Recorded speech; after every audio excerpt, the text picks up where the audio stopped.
following that event and the report to the Universal House of Justice about this event, and which included the police investigation and detailed report, because it was not known at the beginning that the motive of the murderer. But once this was known and it was reported to the Universal House of Justice, then the House sent the following message to the New Zealand Baha'i community.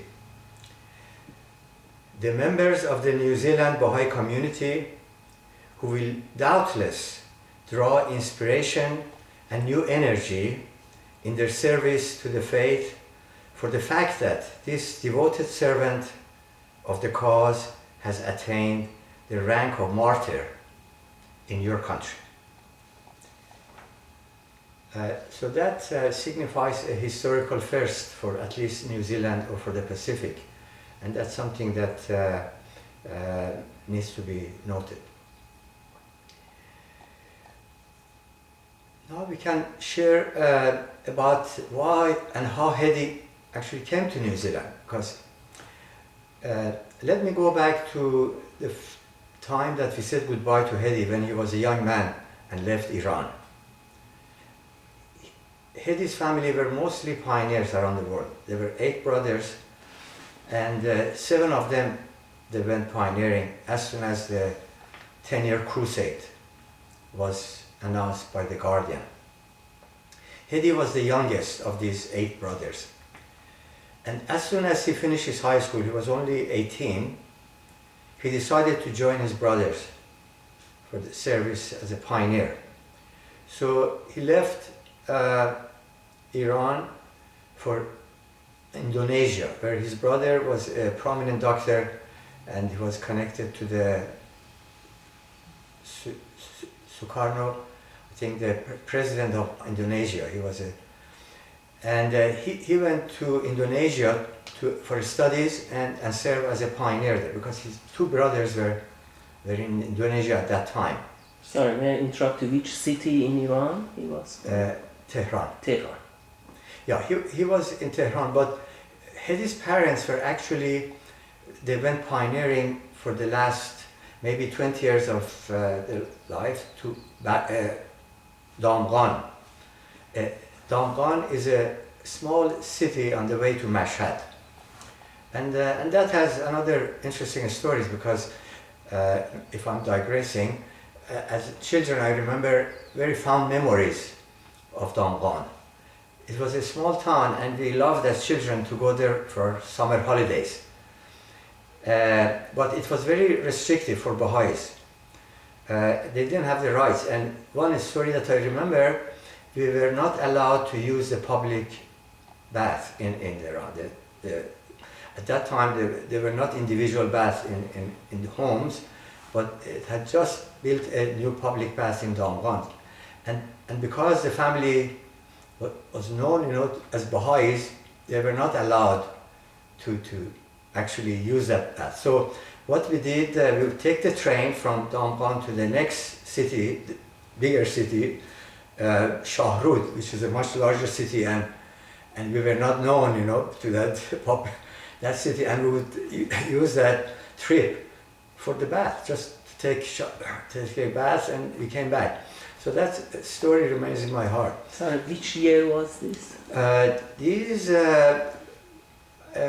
maybe about 60, 67, 60, 65 years ago, around that time. Again, it's a faint memory, but that one in particular, it's almost it's an amusing one, because and maybe unbelievable for some of the hearer, that you have to take train and to a different city. But Hedy actually grew up his high school years in that small city and was under actually severe persecution, because he was perhaps the only Baha'i youth in that city. He had no Baha'i friend in the city. He would go to high school and would ridicule him and would actually persecute him as a young man. When he finished high school, he went directly to Tehran and he said, I want to leave the country and go pioneering. So that event that I remember, actually I remember the event at the airport that he left. I remember that day vividly. And then we didn't see him for years, and he went to Indonesia. He stayed there for years, but then his brothers encouraged him to go for studies. You know, Indonesia, they didn't. Actually, they believed there was a best place for a young man to get higher education. They encouraged him to go to Australia, to Melbourne, for higher education. So that's what Hedy did. He went to Melbourne and he completed a degree in architecture from University of Melbourne. But he never used that degree. He just basically used the time to travel around Australia, to go north. He was well known as a travel teacher. He spent most of his free time traveling around Australia. So to the people of that time, he's remembered well, you know, that he was one of the youngest people that were there, you know, as a pioneer. There were families, there were other established families, but he was there. And then 18 years later, he took a trip to see his family around the world, because the Maani family were basically all over the world, every continent. So he takes a trip to Europe, to America, to see his family. On the way back, the flight has a stop in Auckland. And once he gets out of the plane, you know, for that overlay, he just looks at the sky. That's what's the way he described that. And the trees and the fresh air. And he decides, okay, this is the paradise. This is where I want to stay. And he didn't complete that trip. He stayed there. He was impromptu. He would make decisions quickly.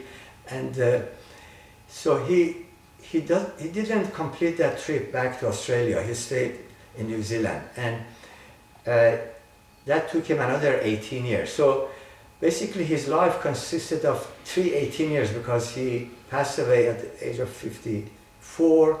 So the first 18 in Iran as a youth, the second shortly in Indonesia, and then mostly in Australia, the next 18 years, and the last 18 years in New Zealand. And in New Zealand, the same story. He worked for the Auckland City Council. I think he used his architecture knowledge there, but he soon gave up. And he started an antique business in Devonport. And he was very well known to some of the residents of Devonport. Still, if you go, there are some people, if you just say Hedy, they remember him very well. And but he used that shop mostly as an excuse, you know, to meet people. And he had the samovar and he had the tea, and everyone who came, he offered them tea and a conversation, mostly around the Baha'i teachings. But at any time he would receive a call from anywhere in New Zealand, mostly from the Maori Baha'is, that they need him for this meeting or for this morai or for this event, and he would immediately close the shop and he would go. And he was known for that. So basically his life, that's what I said, it was a life of service. He had a beautiful house in Devonport, a very old house overseeing the harbor, with magnificent views. But that house literally didn't have any keys or anything. Homeless people would come and stay there overnight. So I remember when we went to visit him for a social time, we would see people in different bedrooms staying, and we would ask him, who are these people? And he said, I don't know. He wasn't too nice to go. So people would come and go. And so he would reach out and people in many different ways that we didn't know. And we learned some of this after his passing by the literally hundreds of letters that we received on his behalf to us. That from people, different corners of from scientists in America to people in American Indians, from Asia, Southeast Asia. People wrote, said, we knew Hedi, we remember him. And some of these visits have been just one visit, one single visit. People remember that and started writing about him. So he left a big impression on many people. And I remember one of those letters was written by, I think, an American academic, and he had visited him in north of New Zealand very briefly, and he's compared Hedi to Martin Luther King or Gandhi. You know, I don't know what took place between them that gave them this impression, because we knew Hedi as just a humble uncle, you know, that he would come and do this. He was very down to earth, very, very humble. But one thing that stood out with him was his vision. You could never have a sort of a small talk with Hedi. It was all about the world, the culture, the civilization, the future of the world, the fusion of cultures, how they come together, and the contribution of different cultures. One of his memorable analogies that he would say is that the world of humanity consists of different cultures that are different, but they all have had unique contribution to the civilization that we currently observe, and is going to flourish further in the future. And he said, the Western civilization has given mankind, it's like if you think about the body of the human as the civilization of mankind, the mind of this body is a Western civilization, because it has given us things, you know, to practical things, you know, tools, technology, science that has made our material life easy and more comfortable. But then he said the Eastern cultures has given us the spiritual thing, like a spirit of that is embodied, you know, and like the religions and the spiritual teachings, most of them come from the East. But he said he had a special affinity with the indigenous cultures. But he said the indigenous cultures are the soul of the body, are the soul of the body. That's what he, basically he dedicated himself to them, and he was adopted by Maori tribes as their son. So technically they saw him as a Maori, as an adopted Maori. So his life touched many hundreds of thousands, you know, as you can tell. And then after this, the members of the Devonport Baha'i Assembly, local spiritual assembly, where Hedi was a member of that assembly, they decide to do something to honor his memory. And after much consultation, they see what was Hedi passionate about. And they think, okay, he was passionate about the progress of the youth, the future of the youth, their education of the youth. So youth was one of it. The other thing that Hedi was known for was oratory. He was a very eloquent speaker, very knowledgeable, very insightful, very eloquent. He was invited often to give speeches and talks. He had been interviewed, many radio interviews and writings, and they decided, they combined these two concepts together. They created a speech competition. But the third element was the race unity, bringing races together. Again, especially to the emancipation and recognition of the indigenous cultures in New Zealand. So they combined these three threads together, the youth, the speech, and indigenous. And they created this race unity speech competition, which started very informally and modestly by the Devonport Spiritual Assembly, and initially invited 3 local schools, high schools, for their to participate. Which year? That was 2 years after his passing, so it's about 25 years. And the National Spiritual Assembly supported this event, and they call it the Hedi Maani Race Unity Speech Award. So it was known as the Hedi Maani. And then very soon it progressed and expanded into other high schools in Auckland. And then I don't remember the exact dates, it became nationwide. Then it soon became to different regions of New Zealand. And now, 25 years later, it's a major national event that is taking place every year within the high schools in New Zealand, and from hundreds of high schools participate in that. It happens through support by either the English teacher that mentors one or two of the students, and they prepare a speech based on a concept around race unity. Usually these come from a quote from Baha'i writings, or otherwise a proverb from the Maori tradition.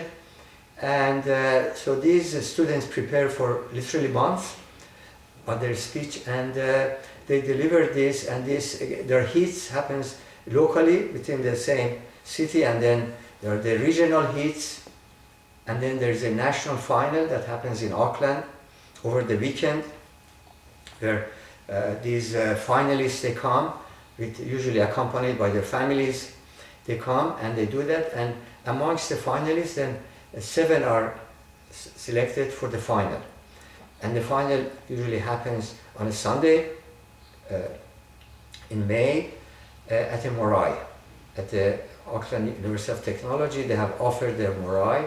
Morai is the meeting place for the Maori, and happens there. And so this, another significant turn of the events was that the New Zealand police finds out about this event, because this was basically the only thing in New Zealand, the only show that talked about race unity, whereas it is a challenge, still an unspoken challenge. But the New Zealand police recognizes that this is an opportunity they can support, they can actually enhance, and they can strengthen. So New Zealand police becomes involved. Again, I don't know the exact date, but at least 10 years. And they take ownership of that. So at least for the last 10 years, it's run by the New Zealand police. It's the ceremony is emceed by the New Zealand police. Is being recorded now. Actually, the last few years, it's televised on YouTube internationally. And these 7 finalists, they give their speeches during a very moving ceremony. And when you hear these speeches, you hear the spirit of Hedy speaking, because that was his vision for not just for New Zealand, but for humanity, the race unity. So, and in every occasion, Hedy's name, although the name of the competition changed to Race Unity Speech Awards, but Hedy's contribution is always mentioned, and the history is mentioned, how this event came about. But this is a very significant, and what I learned just a few days ago is that the winner of the last year speech, which is a young woman, very talented young woman from South Africa that had recently migrated to New Zealand, she's going back to her country and to her school in South Africa, the one that she was schooled at, to actually repeat her speech, and talks about this event, that this is something significant in New Zealand, and she wants to take this to South Africa and starts a new movement there, and she calls this, it starts with me. That's what she came up, this starts with me, because that was the theme of her speech that won the award this year. So I think there are many sort of a ripple effect of this significant sort of a recognition of Hedy's contribution to this race unity.